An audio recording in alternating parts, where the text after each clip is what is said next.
Zollinger-Ellison syndrome is a group of symptoms caused by a gastrin-producing tumor of the pancreas or duodenum. The major clinical symptom of Zollinger-Ellison syndrome is a severe peptic ulcer disease, and mostly peptic ulcers are formed in the duodenum. To explain the pathogenesis of Zollinger-Ellison syndrome, we have to recall physiology of the gastric secretion. Stomach has three major types of cells. Its chief cells, parietal cells, and G cells. Parietal cells have a specific transporter called hydrogen-potassium ATPase. By hydrogen-potassium ATPase, parietal cells produce hydrochloric acid, and also parietal cells produce intrinsic factor. Intrinsic factor is essential for vitamin B12 absorption, and hydrochloric acid we require to create an acidic pH inside the stomach. The function of chief cells is to produce pepsinogen, but pepsinogen is an inactive enzyme. In order to be activated, acidic pH cleaves a part of pepsinogen, thereby creating pepsin, and the function of pepsin is protein's digestion. G cells produce gastrin. Gastrin directly stimulates parietal cells, but also gastrin stimulates enterochromaffin-like cells, and in response to this, enterochromaffin-like cells produce histamine. Histamine acts on H2 receptor on parietal cells, thereby stimulating them. The major factor that stimulates G cells is amino acids. Mostly it's phenylalanine and tryptophan. Also, stomach has D cells. The function of D cells is to produce somatostatin that inhibits the function of G cells. The most significant regulation of gastric secretion is provided by nervus vagus. Nervus vagus, by secretion of acetylcholine, stimulates M3 receptor on parietal cells, thereby activating them. Also, nervus vagus directly inhibits the function of D cells and simultaneously produce gastrin-releasing peptide that stimulates G cells. So, if gastrinoma in pancreatic tissue develops, this tumor has a lot of G cells. With increasing amount of G cells, the production of gastrin increases. Gastrin directly stimulates parietal cells, and as a result, the amount of parietal cells increase. And also, gastrin provides stimulation of enterochromaffin-like cells, that in response to this, increase the production of histamine. And histamine stimulates hydrogen-potassium ATPase, and as a result, the secretion of hydrochloric acid increase. With increasing amount of hydrochloric acid, intragastric pH decrease, so environment inside the stomach becomes very acidic.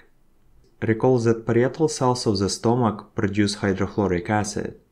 And the problem is that hydrochloric acid is very aggressive acid that can damage the walls of the GI tract. Initially, it causes damage to the most superficial part, which is mucosal layer, and such defects we call erosions. With damage to the mucous membrane, somatic nerves become irritated, and this causes symptoms as epigastric pain, dyspepsia, or nausea. If damage progresses further, then injury to the submucosal layer develops. And this type of defect we call ulcers. With ulcers, epigastric pain becomes even more severe, but also with submucosal injury, damage to the blood vessels occurs. And damage to the blood vessels causes GI bleeding. With bleeding, blood quickly gets oxidized by hydrochloric acid, and with oxidation, blood becomes dark.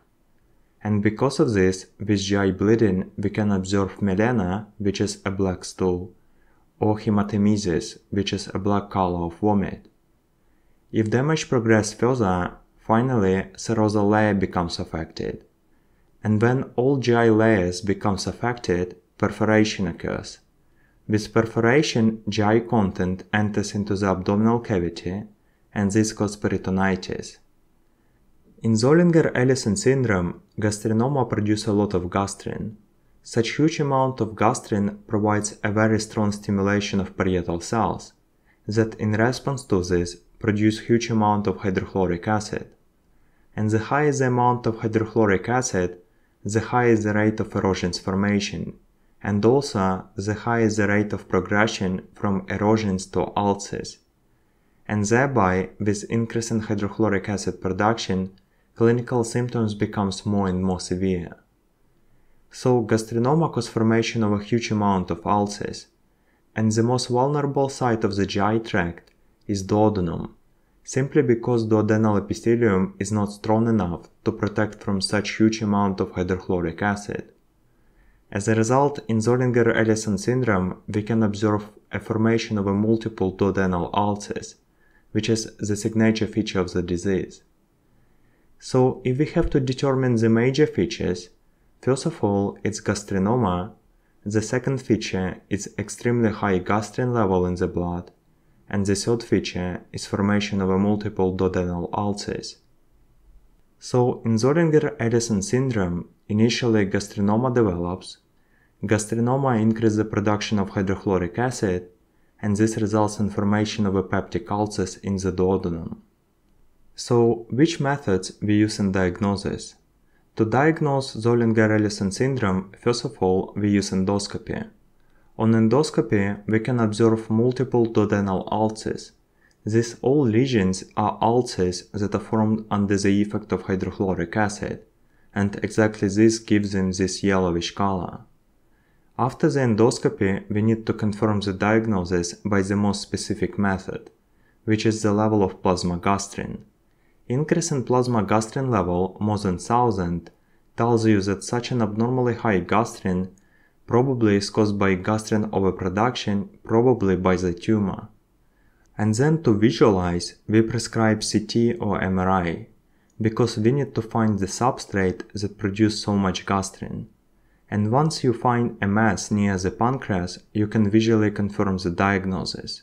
But it's not the end.